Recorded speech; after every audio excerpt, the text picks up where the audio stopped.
حضرت یزید کا پیغام پہنچایا گیا تھا حضرت حسین رضی اللہ تعالیٰ عنہ کے پاس. یہ جو آپ کہانیاں سنتے ہو نا، خیمے لگائے گئے، پانی آنا گیا، پانی بند ہو گیا، فلانا بند ہو گیا، یہ سب ناٹک بازی ہے، یہ سب ڈرامہ ہے مداریوں کا، یہ سب جھوٹ ہے، یہ سب فریب ہے. کوئی پانی وانی بند نہیں تھا، پانی کے 3 راستے سے. استغفر اللہ استغفر اللہ، ایسے ایسے کذب بولے گئے. حضرت حسین رضی اللہ تعالیٰ عنہ سمجھ گئے.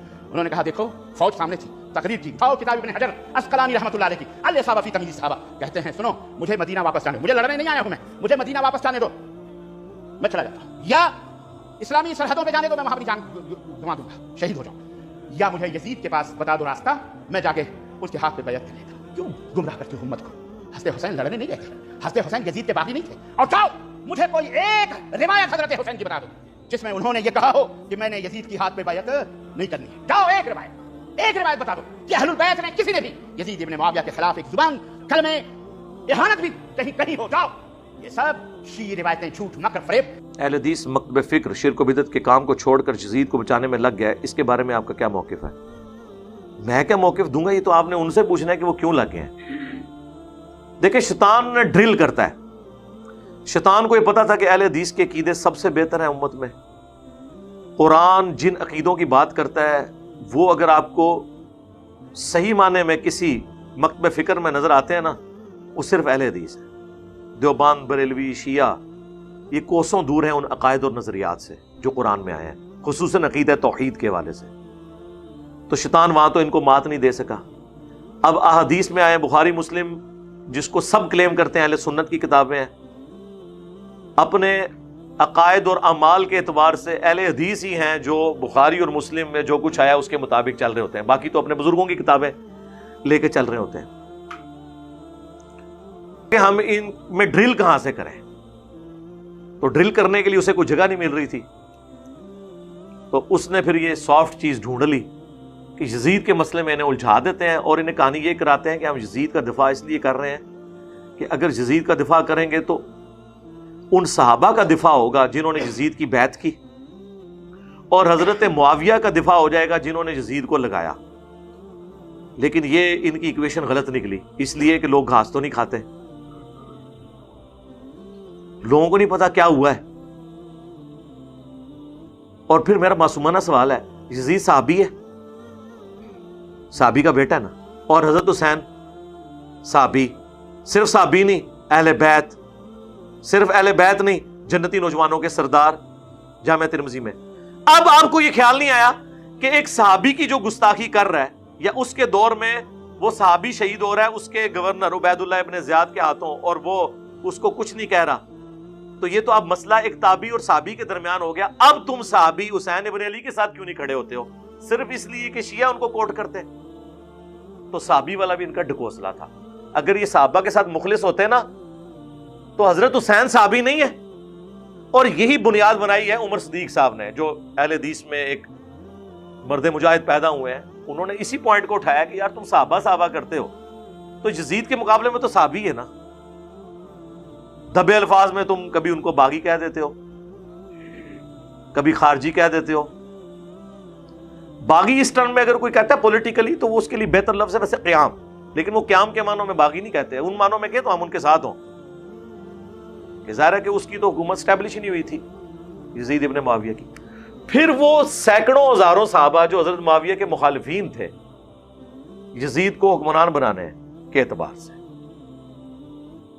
اور ان کے دور میں ہونے والے خلاف شرع کاموں میں پھر حضرت علی کے ساتھ جو کچھ انہوں نے کیا، اور پھر یہ صلح حسن کے پیچھے جا کے چھپ جاتے ہیں. صلح حسن کس طرح ہوئی ہے میرے بھائی؟ حضرت حسن نے مجبور ہو کے صلح کی ہے امت کو خون ریزی سے بچانے کے لیے. لوگ کہتے ہیں وہ صلح پسند تھے.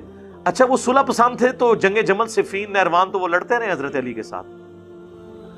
وہ تو ان کے جب سرداروں نے غداری کی حضرت حسن کے ساتھ، وہ بخاری میں نے کربلا ریسرچ پیپر میں ڈالا ہے، اور حضرت معاویہ سے انہوں نے مال پانی لے کے حضرت حسن کے قتل کا منصوبہ بنا لیا. پھر حضرت حسن کو پتا چل گیا کہ یہ میرے فوجی تو میرے ساتھ بھی غداری کریں گے، اور اگر جنگ کے بعد معاویہ جیت گیا تو لوگ یہ سمجھیں گے کہ اللہ کی نصرت اس کے ساتھ آ گئی ہے، تو بہتر یہ ہے کہ میں اس کو کمپرومائز کرتا ہوں. اور انہوں نے صلح کر لی. وہ صلح حسن تھی، اور صلح ہمیشہ شرائط کے اوپر ہوتی ہے. کیونکہ حضرت حسن نے اپنی پوسٹ چھوڑی تھی تو چند شرائط کے اوپر وہ میں نے اس میں ڈالی ہیں، جس میں صرف ایک شرط پہ عمل ہوا ہے جو مال غنیمت میں اللہ نے حصہ مقرر کیا تھا مال فے والا، وہ ملتا تھا اہل البیت کو، باقی حضرت علی کی توہین اسی طرح جاری تھی۔ تو یہ صلح حسن کے پیچھے نہ چھپا کریں، صلح حسن منسوخ ہو گئی اسی دن جس دن حضرت معاویہ نے اس کی شرائط توڑ دی اور مرتے ہوئے اپنے بیٹے کو خلیفہ بنایا، جبکہ بات ہوئی تھی کہ امت کو شورا کے اوپر چھوڑیں گے۔ اور اگر کوئی کہتا ہے نا کہ ہم اس کو نہیں مانتے، تو حضرت حسین پھر یزید ابن معاویہ کے خلاف کیوں کھڑے ہوئے؟ حضرت حسین کا کھڑا ہونا اور کربلا کا ہونا یہ صلح حسن کی منسوخی ہے۔ آج کی ڈیٹ میں صلح حسن منسوخ ہو چکی ہے۔ یہ دھوکہ دینا آپ بند کریں۔ ہمیں تو خیر اس زمانے میں بھی پتا تھا، یہ تو حضرت حسن کی شرافت تھی، حضرت حسن کو پتا تھا یہ پارٹی کون سی ہے۔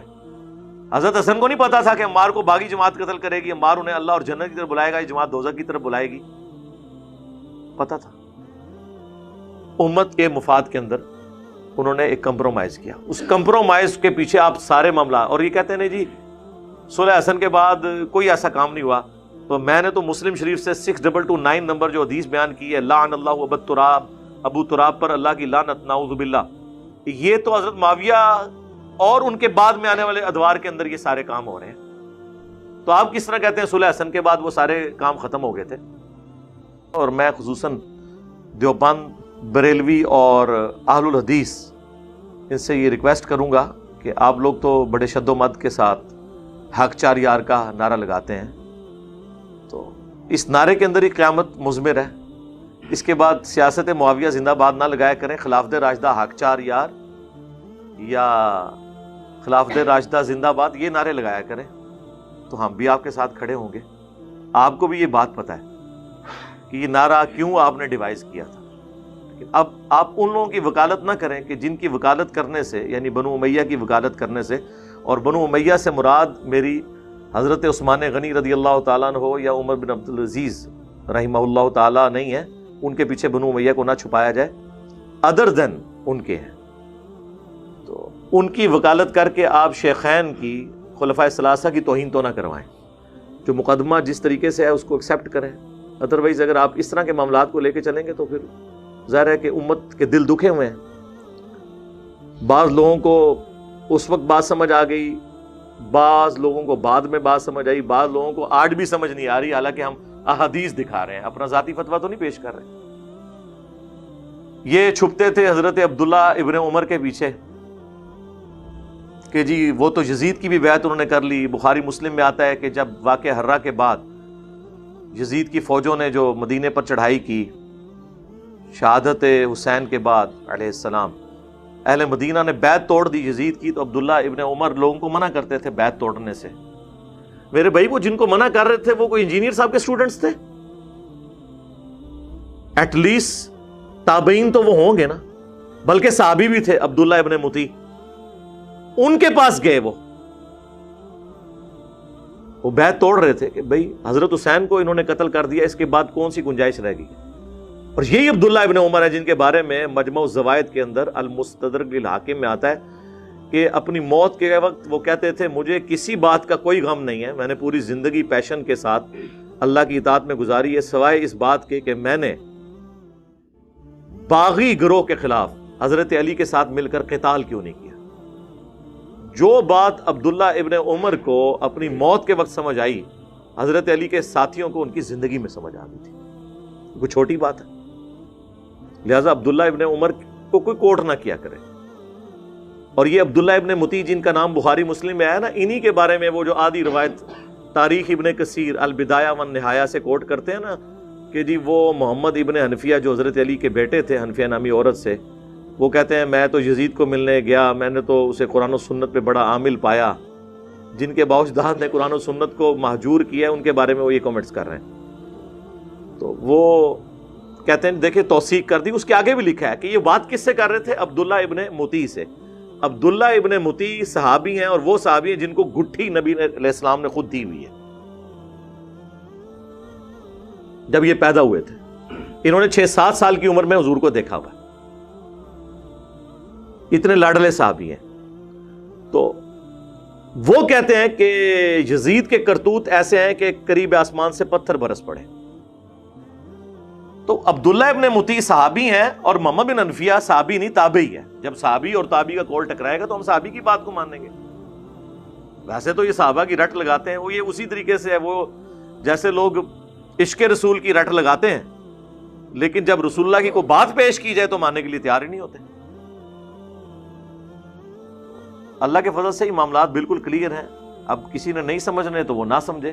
اور بہرحال عمر صدیق صاحب کو مشورہ دوں گا کہ آپ جو کچھ کر رہے ہیں یہ ادھوری جنگ ہے. آپ لا الہ پہ پہنچے ہیں, الا اللہ کہنا ابھی باقی ہے. یعنی میں صرف اگزامپل کے طور پہ کہہ رہا ہوں کہ ابھی آپ نے یزید کو کنڈیم کیا ہے, لیکن اصل مسئلہ پیچھے سے خراب ہے. اور میں آپ کو بتاؤں, ان کو یہ بھی پتا ہے کہ پیچھے سے خراب ہے, صرف وہ بیان نہیں کرتے. ہمارے پاس فرسٹ ہینڈ نالج ہے, ان کی طرف سے نہیں. کتنے اہل حدیث علماء ہیں جنہوں نے اپنی نجی محفلوں میں ہمارے سٹوڈنٹس کے سامنے, جو ان کو پتہ ہی نہیں تھا کہ ہمارے سٹوڈنٹس ہیں, یہ کہہ دیا کہ تانوں دسیے اندر دی گل, عمر صدیق دا حضرت معاویہ دے بارے وہی عقیدہ ہے جو مولانا اسحاق اور انجینئر صاحب دا ہے, لیکن اسی ڈردے دس دے نہیں کسی نو. وہ دس بھی بیٹھے, مجھے تو پہلے ہی پتا تھا. اور وہ آج سے نہیں ہے, شیخ زبیر علی رئی صاحب کا بھی وہی نظریہ تھا.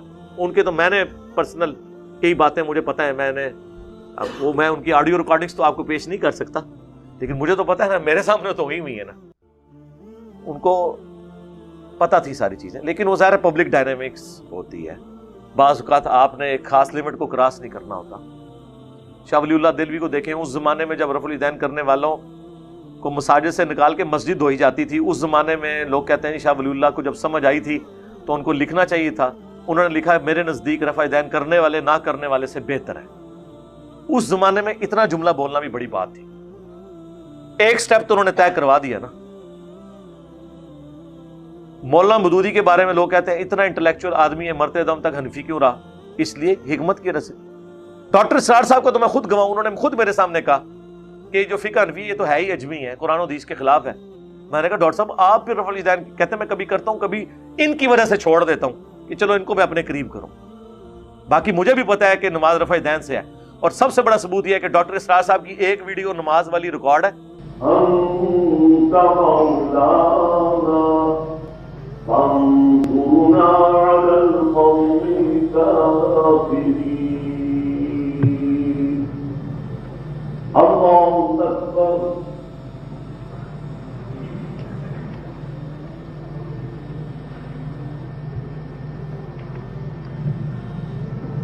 سمع الله لمن حمده. وہ نماز سائیڈ سے کیمرے سے ریکارڈ ہوئی ہے, یوٹیوب پہ رکھی ہے, رفع الیدین کے ساتھ ہے. آمین بھی اونچی, آج بھی ان کی مسجد میں چلے جائیں اونچی آمین ہوتی ہے. آدھے سے زیادہ لوگ رفع الیدین سے نماز پڑھ رہے ہوتے ہیں, لیکن انہوں نے ہارڈ سٹانس نہیں لیا, ایک سٹیپ طے کروایا. یہ سارے سٹیپ لوگوں نے جو چھوڑے ہوئے تھے نا, میرے لیے چھوڑے ہوئے تھے.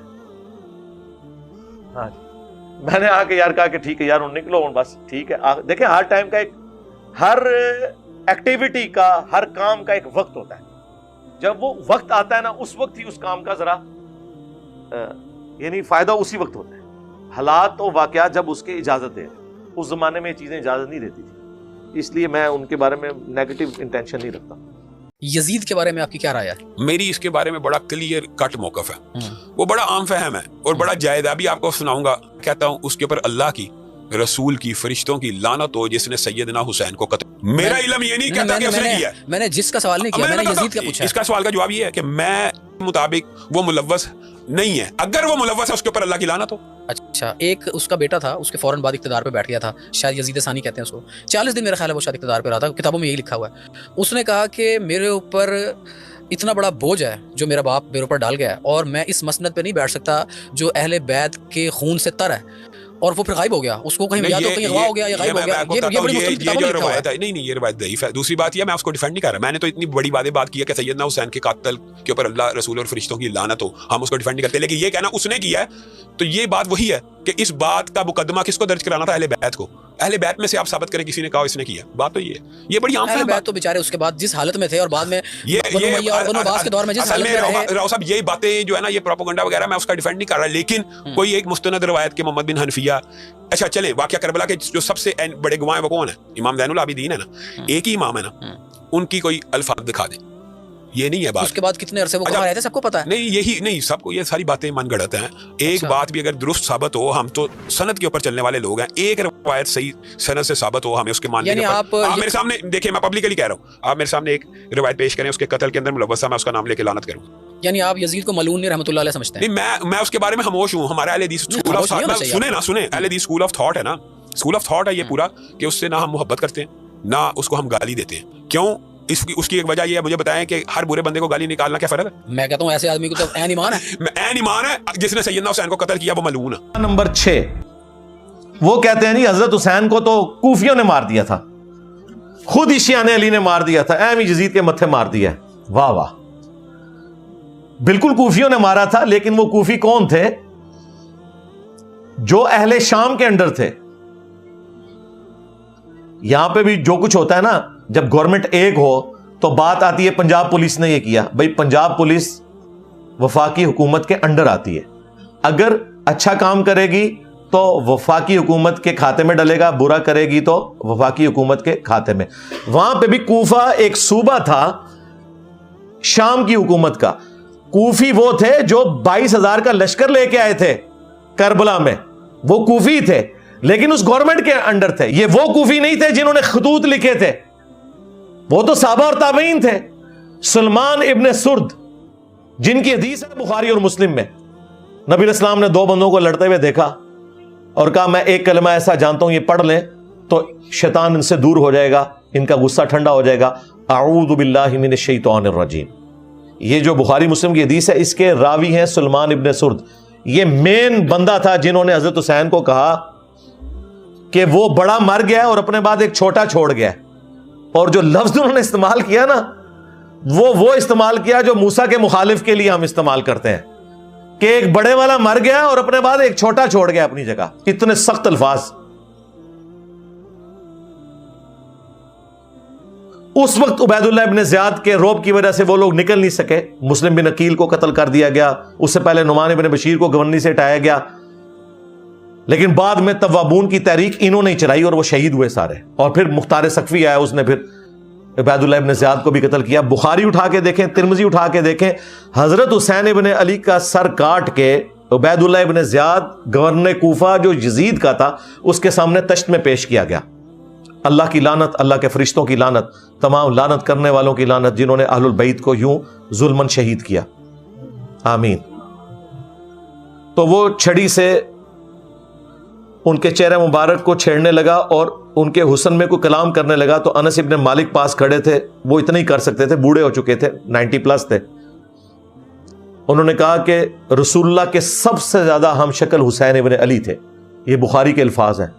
اسی حدیث میں امام بخاری نے لکھا ہے برأس الحسین علیہ السلام, حسین علیہ السلام کا سر مبارک, علیہ السلام لکھا ہے. مولوی نے عربی میں علیہ السلام لکھا تھا, اردو میں ترجمہ رضی اللہ عنہ کر دیا, نکال ہی دیا. عربی میں لکھا ہوا ہے, آپ کھول کے دیکھ لیں, مکتبۃ الشاملہ میں بھی, اسلام 360 میں بھی عربی میں لکھا ہوا ہے, اردو میں رضی اللہ عنہ لکھا ہوا ہے. اور جب زید بھائی مجھے ملنے آئے نا, میں نے کہا یہ دیکھ لیں, انہیں یقین ہی نہیں آیا. کہتے ہیں یار یہ انہوں نے کیا ہوا ہے. میں نے کہا یہ اچھا ہے, اس کو چینج کرنے کی ضرورت نہیں ہے, ہم نے بتانا ہے بعد میں بھی کہ کیا کام ڈالتے ہیں. انہوں نے دارالاسلام والوں سے اٹھایا تھا, میں نے کہا اسی طرح ہی رہنے دیں تاکہ ہم دکھا سکیں بعد میں. sunna.com بہت بڑی ویب سائٹ ہے جس پہ حدیث کی کتابیں ہیں, عربی میں علیہ السلام لکھا ہے, اردو میں رضی اللہ عنہ لکھا ہوا ہے, ایک فرقہ وارانہ اس چیز کو دھڑاڑ کو قائم رکھنے کے لیے. تو عبید اللہ ابن زیاد جس کے سامنے حضرت حسین کا سر کاٹ کے رکھا گیا, وہ کوفی تھا لیکن گورنر تھا شامیوں کی طرف سے, لہذا یہ کہنا کوفیوں نے مار دیا تھا ظالموں, یہ وہ کوفی تھے جو حضرت حسین کے مخالفین تھے, نہ کہ وہ شیعان علی کے جنہوں نے حضرت حسین کو وہاں پولیٹیکل سٹرگل کے لیے بلایا تھا. اور حضرت حسین لڑنے نہیں گئے تھے, 20 بچوں کے ساتھ ایک سیاسی جدوجہد کے لیے جا رہے تھے جس کا آخری انجام قیام حسین ہی ہونا تھا, لیکن اس سے پہلے ہی ان کو شہید کر دیا گیا. اسی لیے انہوں نے راستہ بھی بدلا. یہ جو کہتے ہیں جی وہ دمشق کی طرف جا رہے تھے یزید کے ہاتھوں میں ہاتھ دینے, بالکل جھوٹ ہے. وہ راستہ انہوں نے اس لیے بدلا تھا کہ انہیں پتہ چل گیا تھا کہ مسلم بن عقیل شہید ہو چکے ہیں, یہ مجھے بھی کوفے تک نہیں پہنچنے دیں گے, تو میں انہیں دھوکہ دے کے دوسرے راستے سے جاؤں. لیکن ان کے پاس تو اتنی فوج تھی, انہیں بھی یہ خطرہ تھا کہ حسین ابن علی کہیں راستہ نہ بدلے, تو انہوں نے کربلا کے پاس بھی پڑاؤ کیا تھا کہ اگر اس راستے سے بھی آئے تو ہم پکڑ لیں گے, جو یہ نقشے بنا کے آپ کو بتا رہے ہوتے ہیں.